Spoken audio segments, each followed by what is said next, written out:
Morning, everybody. Morning. Thank you. Good morning. So many smiling faces. The bacon must be good today.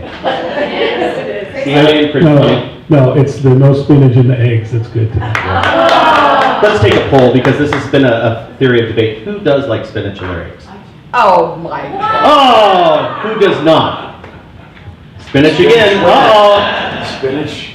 Either way, Shelley, the eggs are very good, and thank you for always taking care of that.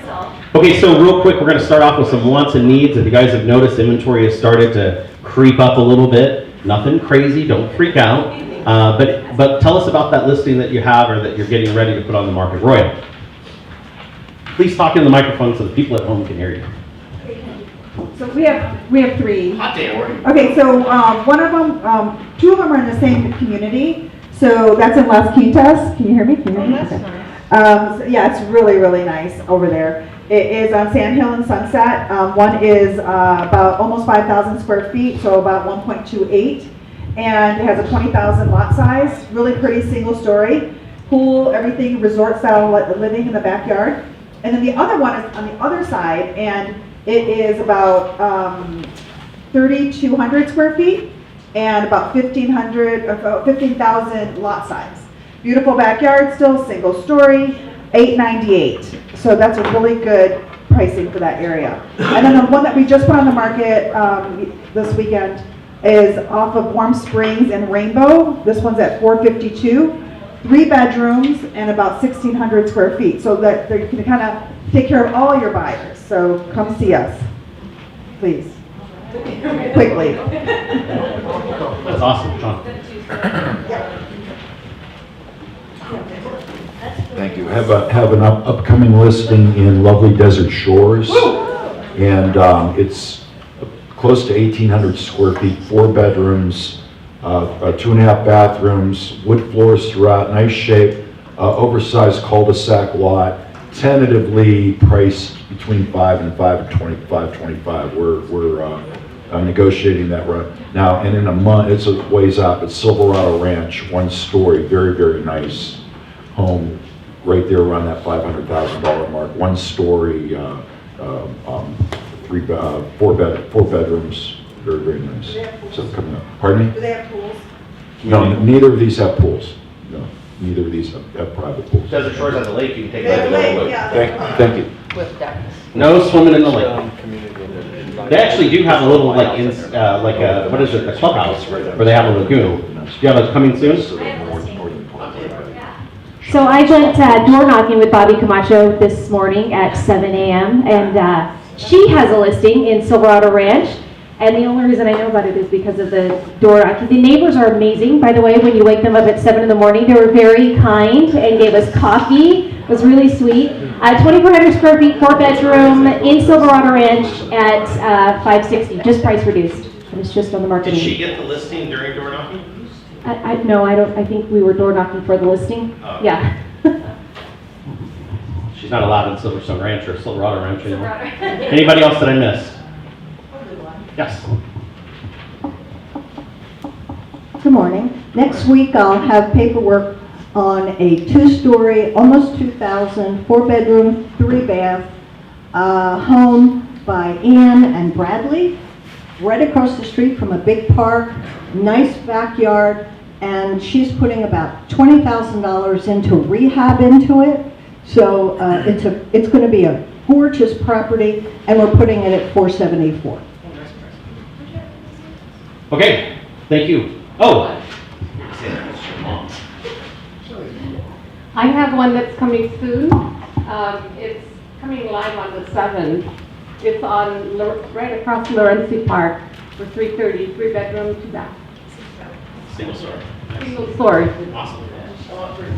Okay, so thank you all for the listings. It sounds like everyone's got business going on, which is great. That's all. Just remember, when it happens, everyone was complaining, there's no listings. And now you're getting what you wanted, so no complaining. One other thing I just want to add. As we do the sales meetings, I try to add in broker panels because we get a lot of questions from the agents. So if you're here or you have a question, if you're at home and you have a question, please put it in the chat. I go back and read through those to make sure that everyone's question gets answered. When we have a panel, absolutely, if you hear something that doesn't make sense or you want more info on it, please raise your hand. We'd love to highlight and go in deeper into it. Never happens when I'm talking, but it happens, I guess, with some of the other people. Just kidding. With that, if you also want to email anything or send it in the app, we'll make sure if you have a topic for the meeting, anything like that, please let me know. Today's topic is going to be sales topic driven, but I'm going to have a broker panel on this, and then at the end of the month, I'm going to have an agent panel on it, so look for that. Next up, we have Shelly with Prosperity. Yay! All right, happy Tuesday, everyone. I feel like I'm supposed to stand, so I'm going to. Skip my chair forward. All right, how many of you were here for Myra's presentation on the Home Simple? Awesome. Okay, great. So Home Simple is going to allow us to purchase a home with cash and then allow our clients to flip into a conventional financed loan right immediately afterwards. So if you're having issues with clients getting accepted offers, I know there's a sweet spot right now where there's still multiple offers, and your client is conventional financing, we'll actually go in and submit a cash offer as a Home Simple buyer. Then that buyer will actually purchase the home from Home Simple utilizing a conventional financing. So they can actually secure that contract within a 15-day as cash, right? Close it in 15 days. We just need to really get an inspection, and then we'll actually move forward with actually moving them into a conventional loan pretty much right after we get into closing. But that's the Home Simple program. We are also launching our bridge loan. How many of you guys know what a bridge loan is? It's ultimately the bridge, right, from them going from their current home into their new home, allowing us to utilize their equity in their current home as a bridge for their down payment into their new home. Now, even if that is 5% down, they can still take, because it is capped at an 80% loan to value, but if there is only 5%, let's say as a minimum down payment on the new purchase, keep in mind that they can take the proceeds after they've sold the home and do a recast onto the mortgage if there's not enough equity to bridge the gap for them. But at a minimum, they could put 5% down. So that is also available to us. Of course, in both scenarios, they do want to have the financing done through Prosperity Lending. So the bridge loan can be done, and then obviously the first lien mortgage on the new property would be done. And then as far as the Home Simple program, we want to make sure that they are fully approved as they go through the conventional financing prior to them going into that cash offer. Any questions at all for me on that? Yes? What states are you licensed in? I've done 2 referrals in California. We are licensed in California. You are? Yeah, so California, there's actually 12 states. The ones that we are actually marketing into is California, Arizona, Florida, Alaska, Utah, and Nevada. Is that it? Yeah, but there's many others, and even Nevada. Yes, so we'll definitely help you with those California deals. All right. Thank you. Jason? Always? He's talking about his answer. Okay. All right, thank you guys. It wouldn't be a sales meeting without Janet's stuff. Janet, tell us some stuff. Okay, lots of stuff going on, and thank you, all of you, for showing up after a 3-day holiday. So, first of all, the VA rep toiletry and skippy drive is still going on. It ends on Thursday, and we have a huge box out in the lobby that, thanks to 2 people and myself who gave me money last office meeting, I went and bought lots of skivvies and lots of socks. We still need toiletries. You have till Thursday. This is going to veterans who need these items. So, Tuesday, June 7th is new agent orientation. So if you are new to Signature, doesn't mean brand new agent, just new to Signature orientation, Tuesday the 7th, right after the office meeting, starting at 11 o'clock. Wednesday, June the 8th at 4 o'clock, we changed the title of this event. It was Real Stories from Realtors, but I think people didn't know what that meant. And so we're changing it to Realtor Happy Hour. This is Audrey Dorma. You know what that means? That's a winner. If you know what that means, I'll furnish the adult beverages, bring a snack to share. We're going to do networking, exchange horror stories, exchange success stories, and just come meet people on a very informal level. And that's Wednesday, June the 8th at 4 o'clock, right here where we are right now. Also, Lois, who has 2 CE classes, one Wednesday the 1st, which is tomorrow, CE on risk reduction, and one Wednesday the 8th on contracts. The week of June 13th through the 17th, if you are in your first year of of being an agent. You need post-licensing, and it is being offered that week, all day, every day, Monday through Friday, via Zoom. So, now, Monday, June 13th, there's still room for At Home with Diversity, which is being, certification, which is being offered at the association. And I've had requests for a second orientation for the, God, I just forgot what it's called. Oh, C2EX program, so I'm having another little orientation on that towards the end of June.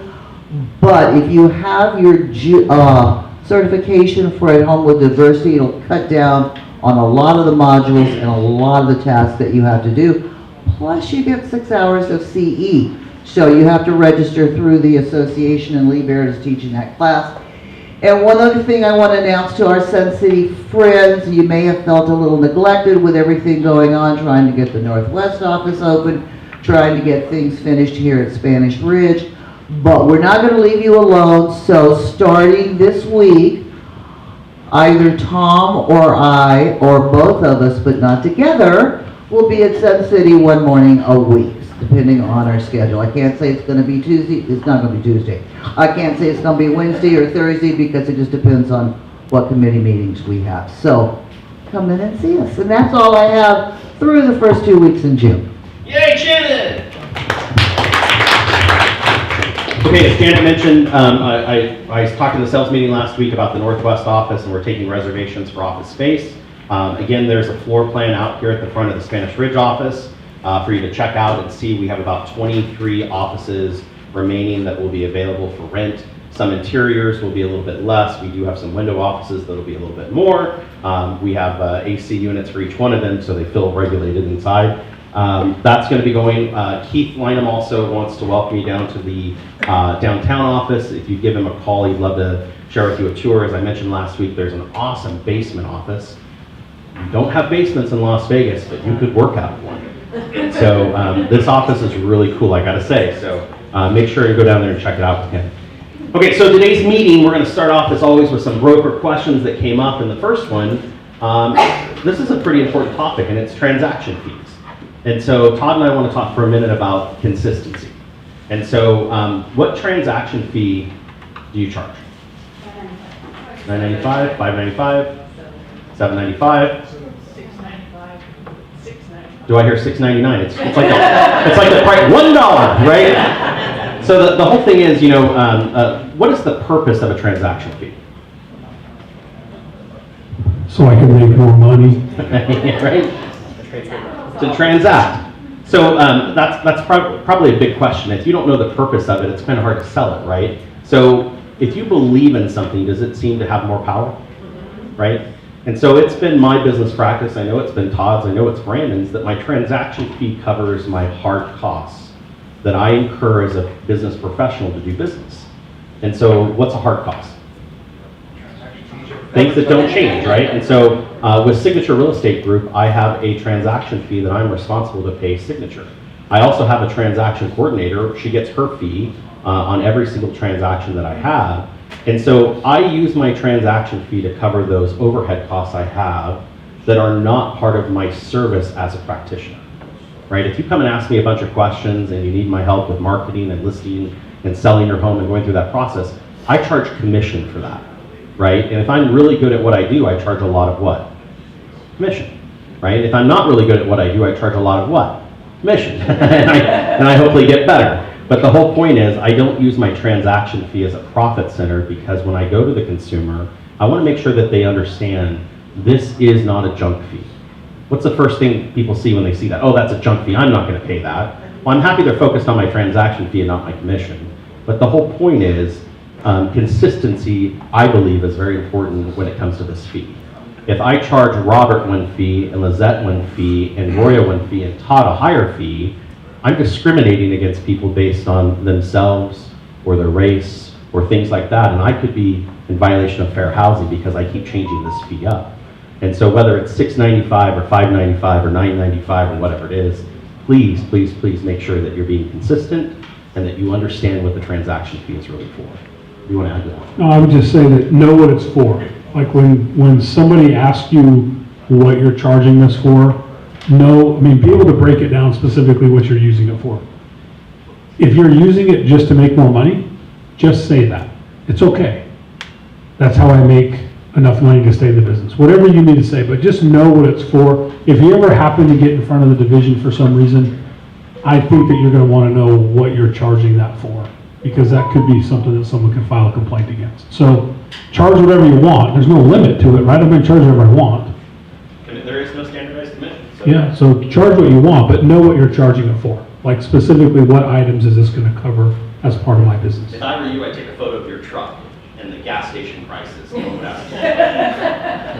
Okay, so we talked about it in the beginning of the sales meeting. The market is a-changing. And so one of the things that I've noticed already is that as a broker, I'm getting requests for price reductions. I can't believe you didn't have it priced right the first time. Anyone here have a client that's completely unrealistic about anything to do with this real estate market? I absolutely do. And so it happens. And as you go through that process, that beautiful piece of property out in Pahrump may not be as worth as much as we thought it was initially, because now all these other people are putting their properties on the market. And so I want to talk for just a second with the process. What process do you go through when you go to get a price reduction? What's kind of like your tricks of the trade, if you will? Well, for us, you give me the list of questions earlier today. These are all very difficult questions to answer, actually. So our process looks like this. We talk about price reductions in our original listing appointment. We don't wait to talk about price reductions when it's time. I think that by setting the expectation up front that we may need to do a price reduction at some point just makes it easier to have that conversation later. We always set a 2-week period. So if I have a seller that says, I want to list it at this number, whatever that is, and I think that it's $5,000, $10,000, $15,000, $20,000 more than what I think it will actually sell for, I'll agree to do that if they'll agree to a price reduction predetermined in the listing agreement. So in the additional terms, we'll write price to be reduced to whatever on this date if we have no showings or we have no offers or we'll set some criteria in there that makes it so it's really easy for both sides just to know that this is when the price reduction is going to happen. Then it's just a phone call. Hey, by the way, tomorrow is the day that we're going to be lowering the prices. We agreed. Documents in your email for you to sign. Let me know if you have any questions. So we do it up front. I don't ever want to wait to have what will be considered a negative conversation with my client during the process. I want to have all of those up front in my original listing appointment. So I agree with everything that Todd said, and I do something similar. I do not turn down listings because they're overpriced. I turn down people because they're crazy, right? An overpriced listing can sell at that price, and I've had it happen before. I've had that client come in and say, I really believe, based on what I've seen, that I can get this amount of money. Now, that doesn't mean it's going to appraise. It doesn't mean it's going to close. And I'm going to tell you, in this last market, I would have never gone in and said to somebody, yeah, you can't get that 50K over. Because it happened all day long, and there was a huge necessity in the market. People were just crazy, right? But the point with the price reductions now is the process itself. I always wanted to defend my license, and I wanted to defend the fact that I could be in front of a panel at some point that says, well, how did you advise this client? Why did you let them do this? Because they always get amnesia when they go to sue me. They don't remember any of the wonderful things about me when they get with their attorney and decide that I'm the bad guy. And so all along the way, like Todd said, I would defend the process that you went through. When I went to the listing presentation, I gave them comps, right? And I do that as a standard of practice in every presentation. In writing, as you hold out the piece of paper, right? It's a piece of paper that you physically give them, not just what you remember when you looked up the property. It's in every one of my files on my listing sheet, and I actually have them initial that I gave them comps. Because at the end of the day, whether they list it 50 grand higher or 50 grand lower, which, when the inventory starts to come up, people start dropping prices like crazy because they don't want to lose out on the market. And so I have these comps here. And then when they ask for price reduction, the first thing I say to them, I just had one this weekend, is let me go run you some comps. Let's find out if anything's changed. If the house next door just went up on the market and you dropped the price 50 grand and you didn't tell them about it because they didn't go on Zillow and they didn't see it on Redfin and they didn't see a sign, shouldn't it come from you? Isn't that what they're paying you for? And so I do the same thing. I get my comps again, I send them to them. I have that email, it's part of my file. You can literally take all of the emails you sent them, put them right in your SkySlope file. And then I ask them, based on everything that's here, what would you like to do? Because whose house is it? And whose money is it? And if they make the decision, whose liability is it? Theirs. And so I always want it to be their choice with my info. Well, you know, Chris, I think that we'd probably go ahead and drop it $1,000. Oh, well, I can see how that's really going to saturate the marketplace, right? I mean, I also need to point out when things sound crazy. And so I had a client this weekend that decided to drop their price $100,000. They are extremely motivated to sell their home. Well, Chris, I think that's the other thing too, motivation, right? I mean, if you've got, I went on a listing appointment last Thursday, I think, and the guy said, I said, before I even went on the phone, I said, is your house 100% ready to go on the market? Yes. I said, is it ready enough that I should bring my photographer with me? And he said, yes, it's ready. We want to put it on the market right away. And I said, okay, great. How much do you want to sell it for? He said, I want $700,000 for it, and I'm not lowering the price. And I said, well, okay, that's not the numbers I'm seeing, but I'll tell you what, I'm going to come out, take a look at the property. I'll bring my photographer with him to take pictures. By the way, why do I take my photographer? You probably get that listing. Well, I felt like on the phone I was going to get the listing, and it adds pressure on the seller that I brought my photographer. He's outside taking pictures. It's the what? The assumptive close, exactly. So, by the way, I get to the property and there's 2 different toilet leaks in 2 different parts of the house where the ceiling still hasn't been repaired. The pool won't turn on, the pump won't turn on, the waterfall won't float, right? But he's getting 700 no matter what, right? Well, guess what? I didn't take the listing. Like, I had the paperwork in my hand. He asked me 2 times, is that the listing agreement? I said, yeah. He goes, well, don't we need to get that signed? Well, at some point we will need to get this signed, yes, but it's not today. Because it's not in the right condition, right? You don't have any motivation to sell. Oh, I'm getting 700 no matter what. By the way, he didn't know this, but he could probably get 725 for it if the waterfall on the pool would run and it didn't have holes in the ceiling, right? So it's about motivation too, right? So I created motivation because guess what? He was going out of town for the weekend, for the 3-day weekend. He's called me 5 times this weekend. Hey, I've got a guy coming to fix the ceiling. I had a pool guy out. He's all of a sudden now motivated to get the property sold, right? So it's about motivation as well. It's easier to get someone who's motivated to sell to lower the price than it is somebody who just says, I'm fishing or I'm trying to find out what I can get for my house. So last thing on this is also on top of that, you have a job responsibility to get the proper paperwork on the price reduction. So what do you need? You need a change order. You need a change order signed by the client, yourself, I believe is actually still on there, the agent, and the broker. And that needs to be completed so you can go in and change the price in the MLS. I want to be really clear about something, because if that paperwork isn't done, and you go in and change the price without any written confirmation from the client, you're in violation of so many MLS guidelines that you'll probably not get out from under the fines they will give you. And once that happens, usually they get so excited about you that they send you off to the real estate division for not to be things in writing with the client. Please, please, please do not do that. I had a guy this weekend, like I said, he dropped the price, he was really motivated. He sent me a formal email in writing saying, Chris, while I'm waiting for this paperwork, I'm giving you permission, I want this dropped immediately in the MLS right now. I just happened to be the broker on my own listing, so I was able to sign my broker paperwork really quick, and we got it dropped. But I'm going to tell you, if I didn't have that email that said that, and I was going to go do this because he's ready to sign it, the whole thing, I'm protected, right? I have everything I need in writing to show that this client had this intent and this is what he wanted. So please, please make sure you're getting that done and uploading them to the file.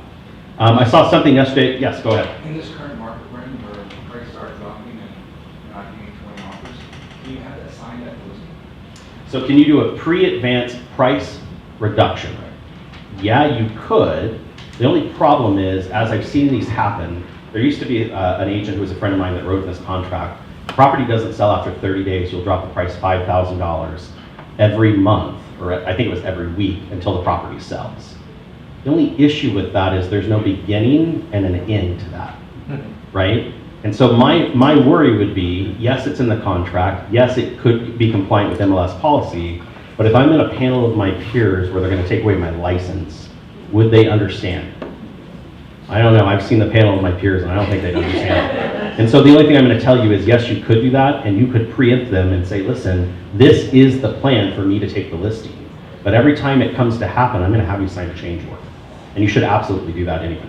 Yeah, I would just tell you to stay on top of it. Like most of the time that I hear agents, oh, I didn't get that signed, but I went ahead and did that, it's because, oh, they forgot about it.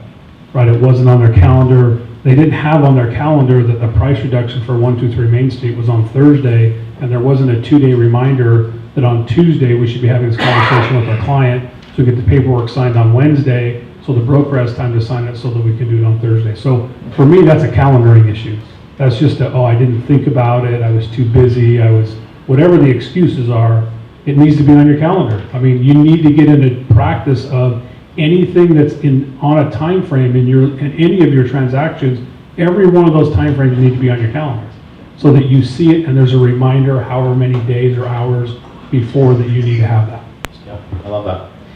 Okay, so this goes back to Robert. Quick Oh, wants this question. In a situation like Todd was explaining, if the guy's willing to do the fix-ups and fix those things, would that be a situation where you could do a coming soon for 30 days to kind of lock them in? Yeah, I was just really pissed off. He drug me clear out there on Thursday afternoon. Quite honestly, I mean, yeah, I mean, no, I'm in Green Valley and it's at 95 in the 215 Centennial, right? It's an hour and a half drive for me to get out there and back. And I was just like, like you're gonna sell it like this? I mean, I was just in a bad mood, so I didn't. I told you it was perfect. So yes, I could have taken a coming soon listing. It's a past client. I don't feel any jeopardy that it's not gonna be my listing, and so I didn't do that. What was the address on that? Good luck. I work with a plumber. Okay, so this one comes as we had this 3-day weekend. You know, I saw so many photos of realtors out at the lake. Me and my tube top, you know, having a good time. And here's what I didn't like what I saw. I saw agents posting all of these comments on Facebook, and they were talking at the end of it about, if you want to take advantage of this hot market, blah, blah, blah, blah, blah, no information for their license number, no information that they're a realtor. And so there's no difference to the real estate division, you posting a photo of you at the lake talking about real estate versus you posting a photo talking about a house. And so you got to remember that when you're posting things as a practitioner, no matter what it is, you've got to have that information there. It's an automatic $500 fine and they need money. Okay, so go back to your holiday post and make sure if it says anything to do with real estate, or it has your decal on your boat, which I saw one of those this weekend. We were just talking about car magnets, right? They got boat magnets. It's on the side of their boat. If you're posting anything like that, make sure it's compliant for that division so you don't get in trouble for it. I have a question on that. So Boat magnets, really? That's the question? Is that inside of their profile or on the actual? Is that inside of the profile or on the actual picture? If I post, like if I have a business page, it's Chris Bishop, Las Vegas Realtor, that has my license number, and I post something from it, if they can see that it has my license info with that, then I'm compliant. But you can see it in my post. If I just post something on my page, which you'll notice I don't post a lot because it seems to get people into trouble. I don't like to get into trouble, but when I post something, if it's real estate related or I mention it or it has a property in it, you have to write your license info and your company info above that post. And so what I saw were all these photos about things real estate related. I'm not holding an open house, I'm not doing this, and none of that information was on it. So I just don't want you to run into something where they're out there looking for it. It's just more being super protective. Could you just copy and paste it each time? Yeah, that's the easiest way to do it. This came up this weekend on the Facebook page. I thought it was kind of interesting. It happens every summer. Anyone here turn their AC down during the summertime? My parents don't. It's like 82 in their house every day, right? Janet doesn't even have an AC. No, you don't. So the whole thing is that you guys have to be prepared that in the course of a real estate transaction, that as they start to use their ACs and as you start to go under contract, you are going to have scenarios where the AC breaks down as part of the closing. Please don't freak out. That's what they're there for, right? They're there to be fixed. That's why you have home warranties. What I want to make sure that you're taking advantage of, if your seller has a home warranty on the property and you go under contract, and during the course of that due diligence period and inspection, the AC has a problem, don't call out your favorite handyman or your favorite vendor and stick yourself in the middle of something that could cause your client massive liability. Because if the home warranty would have fixed it for $75 and your guy wants $4,000, who's the cause of that problem? And do you know the home warranty won't fix it because your guy's been there? And so I'm saying this because I've seen it happen every single year as the temperature goes up, is that agents start to become handymen or handy women. Don't do that, right? Well, Have that person after. Look, I believe that customer service is the number one thing that we need to be good at. Like, I just think that's really the top of the line, great customer service. But I have to tell you that great customer service doesn't mean fixing the AC when it breaks. That just means giving great advice. And the advice is you have a home warranty, let's call the home warranty and get them out there to get that fixed, right? So here's the other thing, I don't know if a lot of you know this, but most home warranty companies will provide a home warranty during the listing period at no cost up front. You can take a listing, you can call up your favorite home warranty company and say, I'd like to put listing coverage on my listing, and it's free. Now, their goal as a home warranty company is to try to sell it at the end. Why would that work? Anybody have any idea why they would want it? Like, why is that important? For exactly the same reason Chris just said. Your buyer moves into the property. 3 days later, the AC goes down. What does the home warranty say at that point? Sorry, it was a pre-existing condition. Can't help you, it's pre-existing. There's no way that broke in the last 3 days. Is it on the home inspection? By the way, we don't even have a check yet we don't even have a home warranty for you because title hasn't sent us a check yet. So you're kind of stuck, right? But if you've got seller's coverage from the day that the listing goes live and the buyer buys that coverage, it's now been covered for 30 days. There's no such thing as pre-existing condition. It's now covered. And so if you're not, even on a buy side, if you have a buyer, you go under contract on a property, if your second phone call after opening escrow isn't putting the listing home warranty on the property, you should reconsider your customer service, because you should be, whatever home warranty company your client wants to use, you should call and put listing coverage on it immediately. Because at any time during the transaction something goes wrong, you're now the hero, because for 75 bucks, the AC doesn't work during the inspection. It's okay, for 75 bucks we can get that fixed. Let's get it fixed, we'll get it re-inspected, and we can save the deal. Instead of, oh my gosh, I'm done, I'm out. Home warranty. So listing home warranties exist for listings. They're free.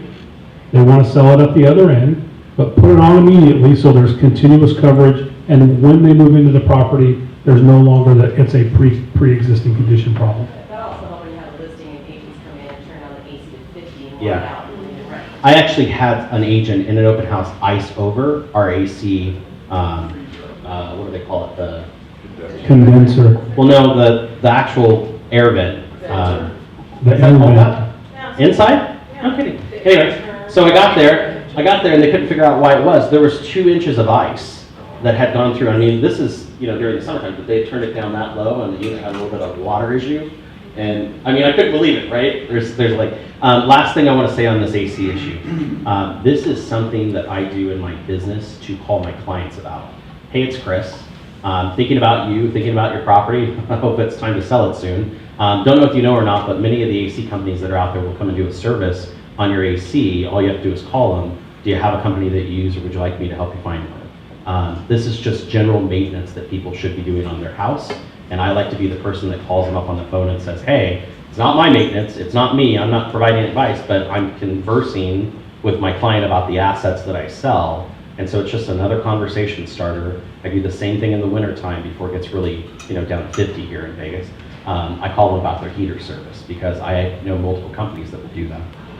All right, so the moment we've all been waiting for, Shelly's gonna give us her dissertation on sales.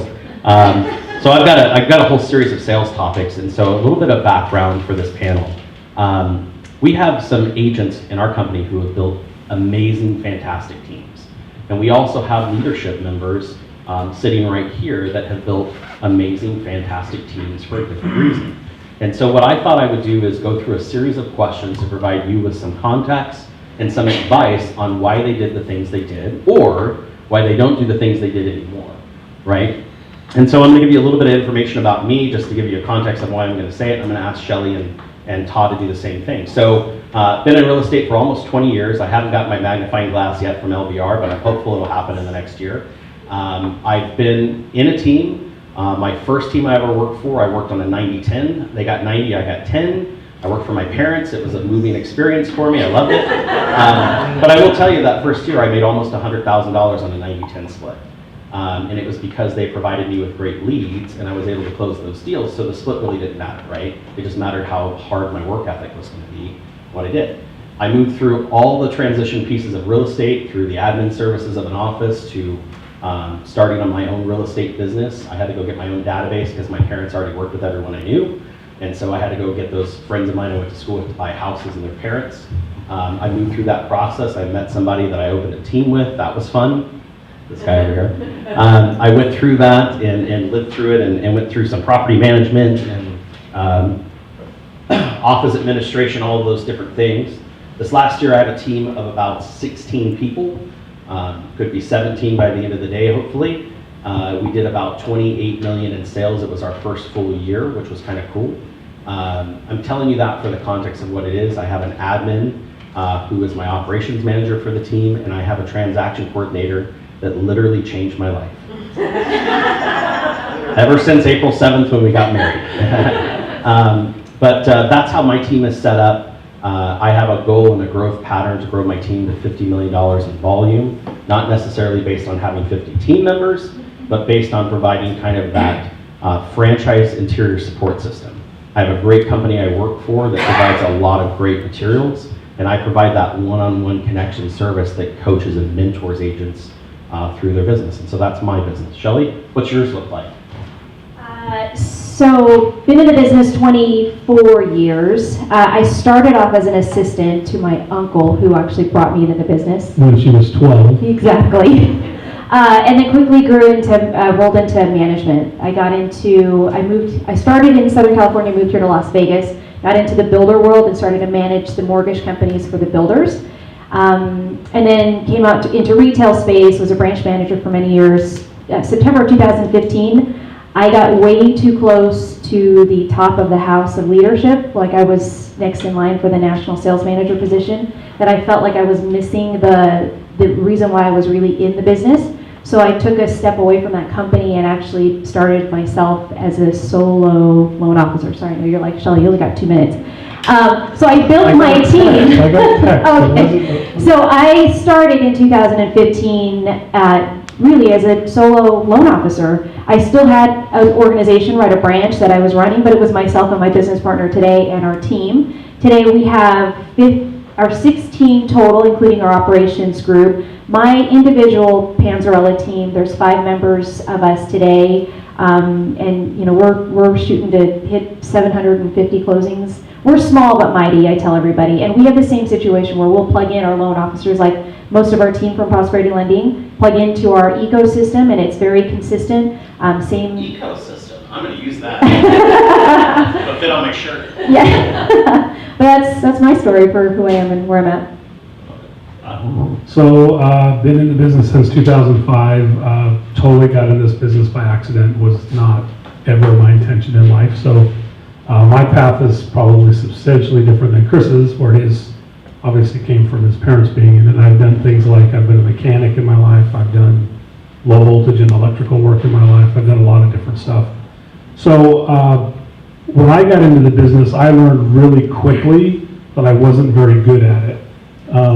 For the fact that I'm not very personable, like I'm not that really easy to get along with person that people want to run up to and talk to, right? So I learned real early on that I needed to build a team because I needed to put people around me that attracted people and wanted to talk to, and I needed someone to kind of buffer me and my directness from the general public. And so that's how I kind of got started in the team. Chris's transaction coordinator, now current wife, was my assistant was my assistant for 4 or 5 years actually, and then I've had a couple other assistants. And so I learned really early on that I needed somebody who was nice, and that wasn't me per se. And that's how I started to build a team. So I think we all have teams for different reasons. Currently, I've got 5 agents on the team. I'm looking for my next great assistant, and have been looking now for a couple of months. That will take me some time probably to find that person. So I've had a team since almost day one of the business because of my personality problems.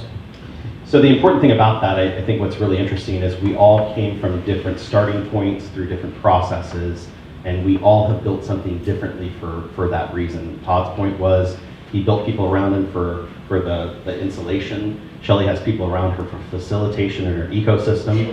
And I have people around me for mentorship and training, right? It's all different purposes, And so the question I put on here is, when do I need help and what does it look like? And so I just want to give you a couple of starting points that I noticed as I went through it, and I want you guys to add into yours. So the first starting point I had is a transaction coordinator. Regardless of the fact that I'm married to the one I use, the reason why you have a transaction coordinator is the biggest time suck of a non-productive agent and a productive agent is paperwork, right? They spend all of their time on it. They spend all their time finding it, fighting the system it's in, getting upset about the signature system that does or doesn't work. When we change a system on them, they really get pissed off. And the whole thing was, if I took all of that time that was invested into paperwork and I moved it to business generation, would I be more successful? And the reason why I did that is because my transaction coordinator is a hard cost.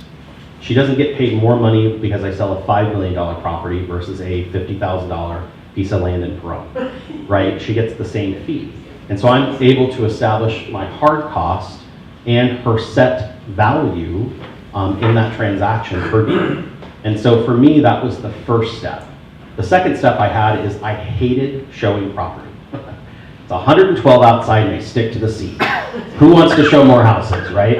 And this was before cars had automatic start while you're in the house, you know? And so I just decided, actually because of Todd, Todd looked at me one day and he says, why the heck are you going to all these properties when we could get somebody better at it to take people? And I'm like, well, that's me, but that's true, right? There are great professionals that only want to show property because they're amazing at it.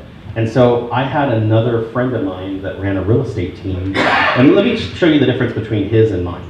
When you would come see property with me, you got me, and I knew everything about the city, and I was going to take you on a tour of Wonderland. And along the way, we were going to buy a house, right? That was all great, and you had a good time, and sometimes you bought a home. When you went to his office, when you walked in the front door, they knew your name, they provided you with a sitting area to wait in, they gave you a copy of the properties you were going to look at so you could review them while you're waiting for the person. They brought you out to a very nice SUV. Inside is the favorite thing that you like to eat or drink along the way. They even had toys in the back for your kids to throw around. And as you went through the tour of these properties, along the way they would have all of these other things for you to do. And I'm like, man, I want to go see property with him versus me, right? And so a showing assistant was really the thing that I had to find. I had to find somebody that could take that whole piece off of it. And then as that showing assistant evolved and had things to do, I started acquiring buyer's agents, people that wanted to have a higher level of business that didn't know how to get there. And kind of that progression is what happened for me as I acquired people. And there's some other pieces like a database manager, a marketing person, a listing manager that I had along the way that helped as well. But they only happened when I grew to that point, not because I just wanted to have some employee that I paid a paycheck to every month. And I hope that makes sense. John, Well, I think the important part with that is it was from necessity, not from greed. So every team, I won't say every, I'll say the majority of the agents that I've watched try to build teams that were not successful, it was because they were trying to make money off of somebody else, instead of it being something that was a necessity to make their business run more efficiently. Right, so when you build a team and it's generated around a reason, and the reason is because I suck at people and I need somebody who's good at that, it's a necessity. Now I can do what I do really well, but somebody has to convey that over to the other side, right? So when I told Chris he was an idiot for showing houses, I should have funneled that through Amy, right? Because he'd have felt better about it on the other side. Still carries it with him. But he's still mad about it. Did you see that? I mean, so when you're building a team, if you're going to think about building a team, if you're going to put people in place on your team, it's from necessity. It's not from greed. That's the big difference.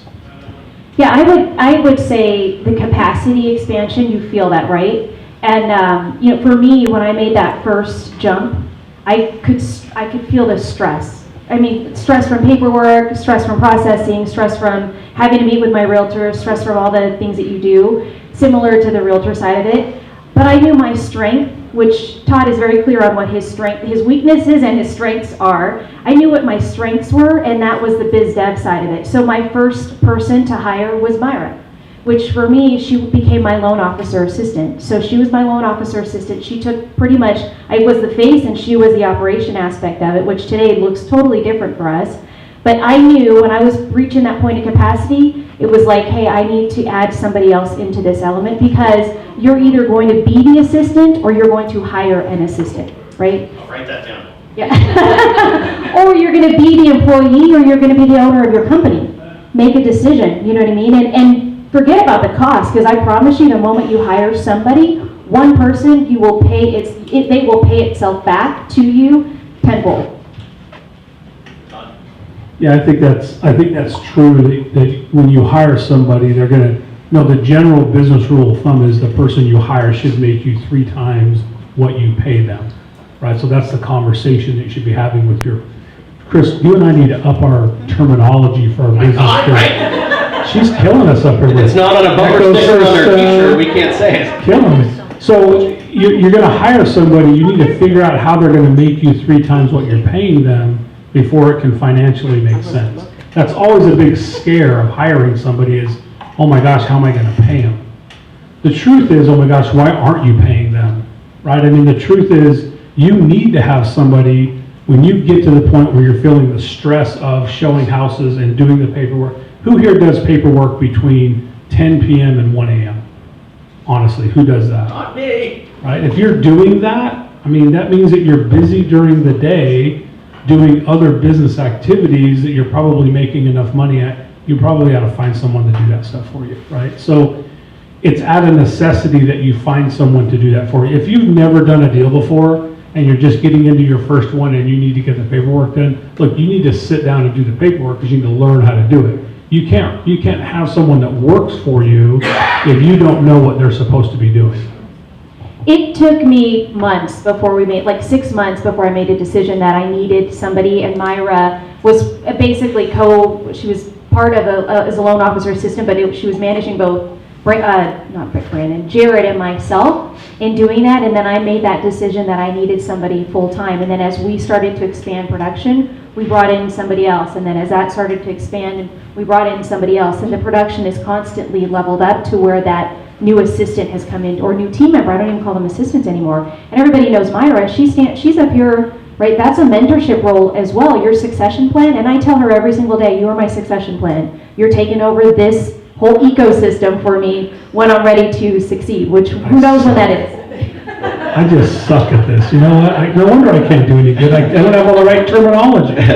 So a couple of things I want to add to what happened. Here's what I did find out. Every time I added somebody to my team, it freed up things. It freed up good things and freed up bad things. What I had to do is I had to reprioritize what was important to me when I brought someone new on. And so one of the best hires I've ever had, and if you see her here in the office, is Lindsay, my operations manager. Lindsay freed up a lot of time for small, minute things that I was spending my time on that didn't really make me a whole lot of money, but were very important to my business. And so when I got her, I had to leverage myself into more productive activities. And so I will tell you that no matter what you have or who you get or where you're going, whatever person you hire has to leverage your business into something better, but it means that you can't just give up that time. I've coached a lot of agents, and I had an agent come to me one time and said, I just want to have more time to enjoy my life. And so they found a person and they gave the time back to themselves. That's okay. But was it what you were looking for? Did you want more money or more time, right? The other thing that I think is really important, my primary hire goal right now is to find someone who only works with my database. That's it. They won't have to worry about transactions. They won't have to show property at 110. They're just going to be really nice to the people that I talk to that I get my business from. And so that's what I'm focused on now, because the majority, probably 70% of my residual business every year comes from my database. And so I'm now at a point where I can reinvest instead of buying a marketing program or giving Zillow any of my money. That person will create even more transactions for my business. That's how I think of those things. Have you guys ever heard of the perfect timetable? No, I think it's in the academy actually, because I borrowed it from Brandon's book. I R&D'd it from Brandon's academy book. So all that it is a schedule Saturday through Sunday, and it's, I think it's actually 5 a.m. till 10 p.m. And what you do for a week, you have to be religious about marking everything that you do. You go to the restroom, you have a lunch break, you talk to a client, you prospect, you read a book, you check on social media. You have to be 100% transparent to yourself in filling this out. What you're going to see is you're going to see where areas, when you start to feel like you're stressed out, you're going to see areas that you could actually delegate And then you'll start to circle those items, right? So maybe it is posting on social media. Maybe it is you did paperwork. Maybe it is you did this. Guess what you've just done? You've just made a job description for your new hire, your next hire. And then guess what that does for you? As you look at that week table, you now plug in that person who's going to take over those bubbles for you, and you now have more time. Does that make sense? That's the first time. That's the first when I hired Myra. That was kind of one of the things. Like, here's where I need help with, and we identified it quickly. She had a job description, and she was up and running. So Todd and I had a coach when we had a real estate team together. His name was Dave Jinks. He's since passed away. Dave said something that resonated with me, and I thought of it all of these years. Before you hire anybody, you need to sit down and make a list of all of the things that you want them to do. Because what happens a lot of times is you go out and you find this great candidate and you vet the hell out of them, and you make all of this headway, but you have no idea what they're going to do when they get hired, right? And then you're upset that they haven't done it. And that's one thing I notice about real estate agents is that they are self-starters that hopefully in their business, and they're out there pounding the pavement to make it happen, and they expect this person who has no training, no real estate knowledge, and has never been out selling houses is going to just sit in the office and make all of their dreams come true. And so the whole point was you've got to sit down and actually write out, here are all of the things that are important to me, here are all the things I'd like to see if you can do, getting them to buy into what that is, and then that's the accountability factor to keep it going down the road. Because you can't be mad at someone they didn't do what you didn't know you wanted. Say that again. I couldn't. I dare. So the reality is, if you don't write that down, if you don't spend the time creating that job description, either the way that was just explained, that's a very good way to do it, or write down the things that you need someone to do, you'll spend the next 30 or 45 days doing that, and then you'll have less time. Does that make sense? You need to figure that out before you bring somebody on, because you're trying to create more time for you to do more money productive activities. And if you don't, then you'll get to spend the next 30 or 45 days, because now you're spending money on somebody and you're not going to want to waste the money. And so now you're going to take less time doing money productive activities to figure out what they should be doing each day, so you're not wasting your money. I mean, that's what it feels like. I've been there. I'm telling you this from experience, right? I mean, oh my gosh, I'm paying this person and they're literally sitting out there doing nothing. Wow, that's on me. That's not on them. I need to figure out what they should be doing right this minute. Oh, what should they do tomorrow morning when they get here? What should they be doing on Fridays? What should they be doing on Tuesday mornings when I'm at the sales meeting and they're at the office by themselves?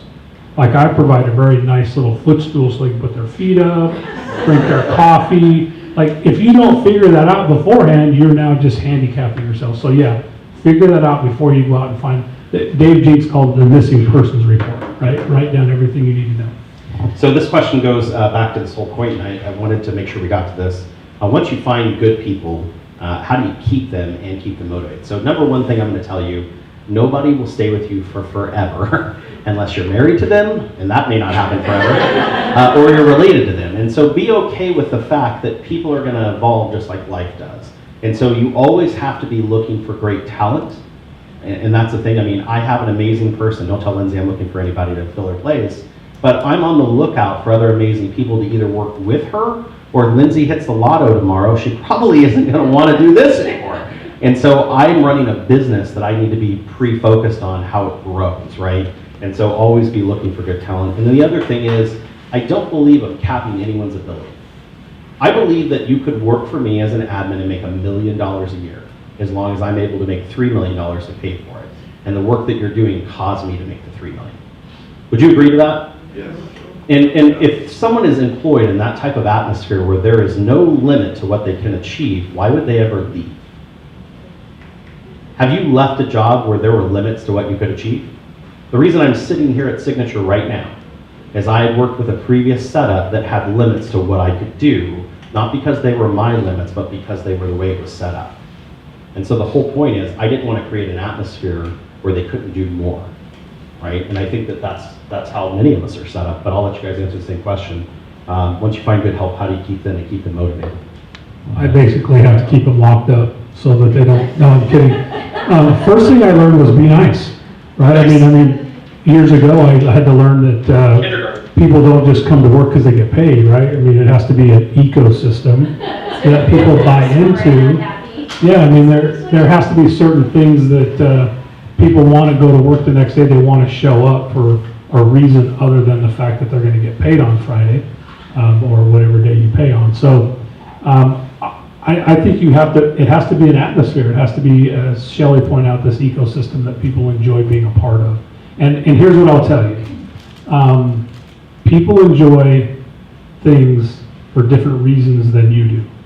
And so Chris pointed out a minute ago that as real estate agents, we're typically self-motivated. We typically get out there, every day we wake up with the attitude that today we're going to make it happen. Even better than yesterday, right? That's our attitude. Well, not everybody lives in that world or believes in that. I mean, you have to be able to help people stay motivated, create a system that causes people to want to come to work every day. And by the way, Chris, just real quick, my last really good assistant left me, and she was my daughter. So even family is not out of the question for leaving me, right? Wife maybe, but family, I don't know.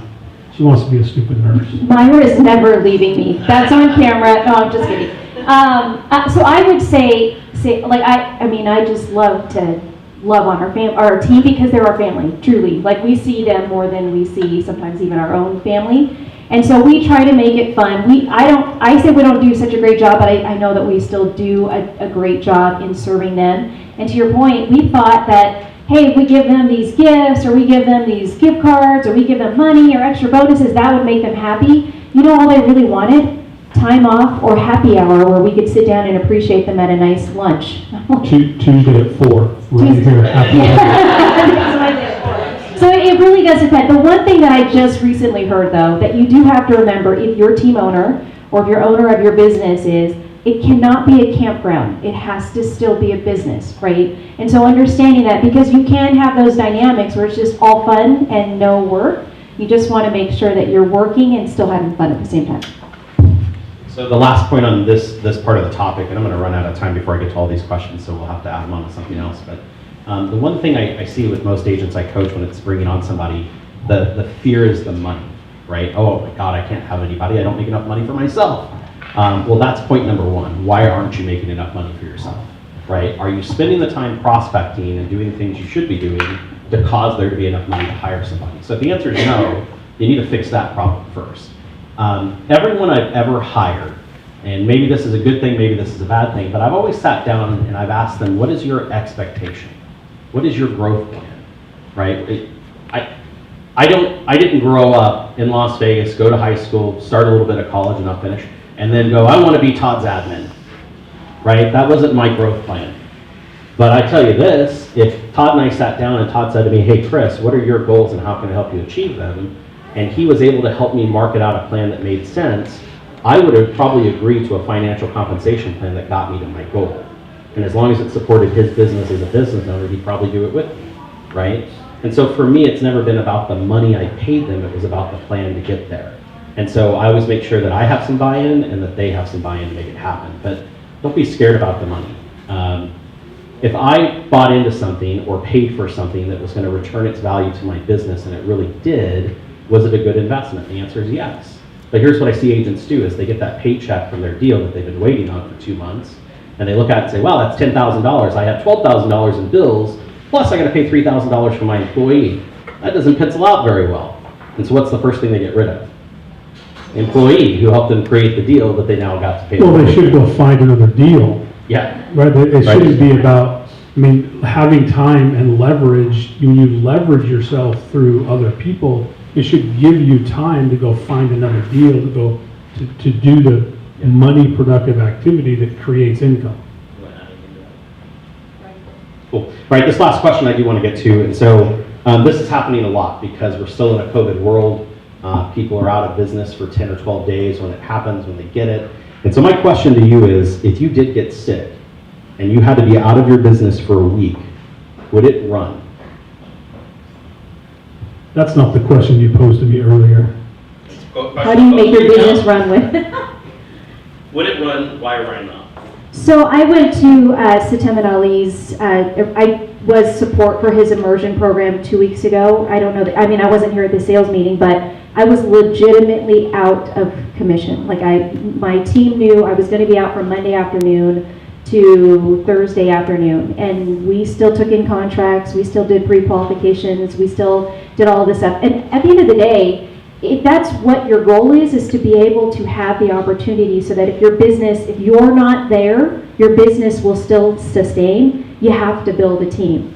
And I've put people in place, honestly, based off of that perfect timetable, because once I realized Myra was at capacity, we hired Jennifer. Once Jennifer was at capacity, we hired Nicole. Each of them have their own special skill sets today, but that whole team ecosystem works really well, that I can actually be out of the picture, removed from it, not all the time, but definitely a week at a time, because I actually miss it. I miss not being involved in that daily grind with them, but I am able to take a step away from it.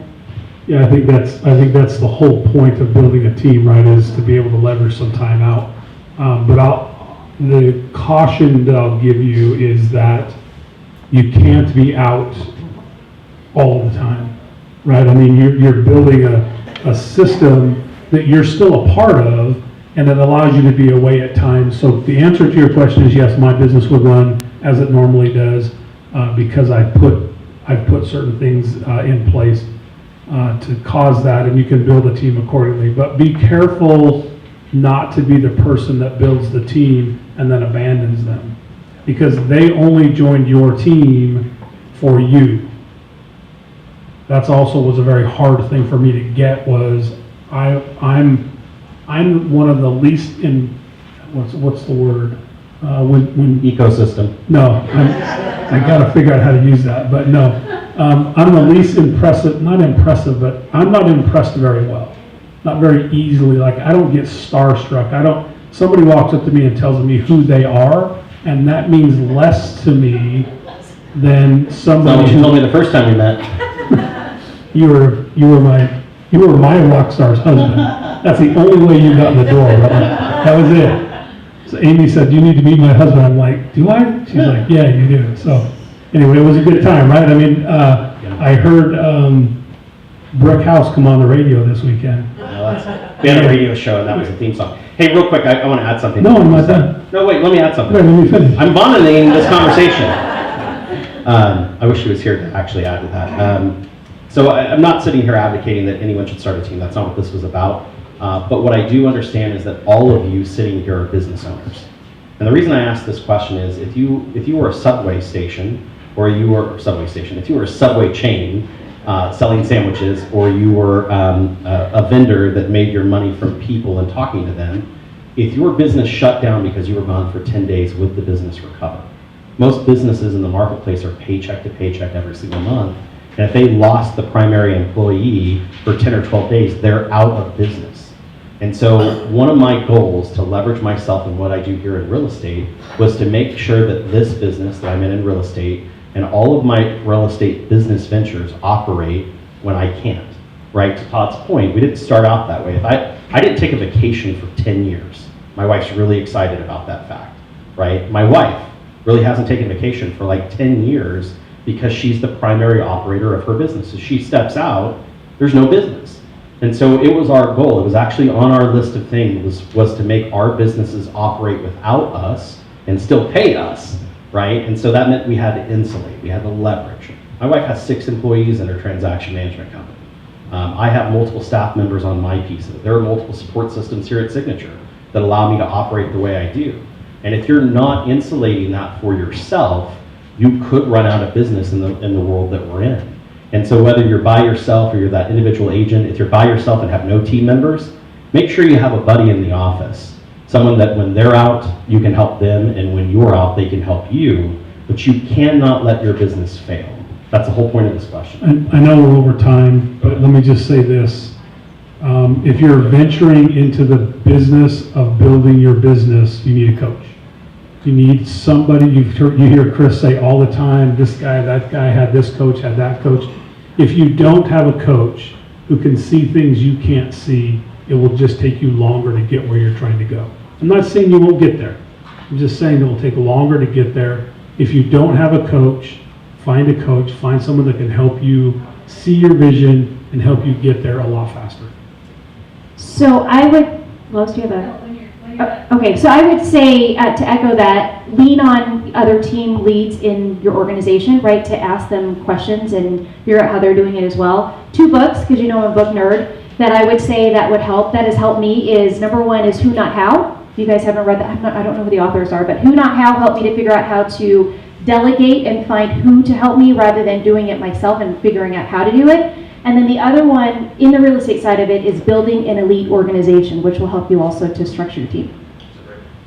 Lois, you had a question? No, I just want to announce. Okay, announcement. Oh, she already announced it. All right, see, we're way ahead of the leverage game. We knew what was going on. Just again, I want to give you a reminder, in a few weeks, I'm going to do the same series of questions with real estate team owners here at the company who have done this a different way than we have. And the whole point is for you guys to get that context and decide where you want your business to fit into it. Both of the people sitting to the left of me and the person here are all real estate coaches, so if you do need a coach, reach out to us. I have always had somebody that was either helping me and supporting me, and I suggest that you guys do the same. But these 2 individuals are amazing at what they do. That's why I like working with them. And so if you do need a real estate coach, reach out to them and they can help you through this process. If you just want to talk, call Talk. And anything else you guys need, let us know. I really appreciate you being here and make it a great week. Thanks. Thank you.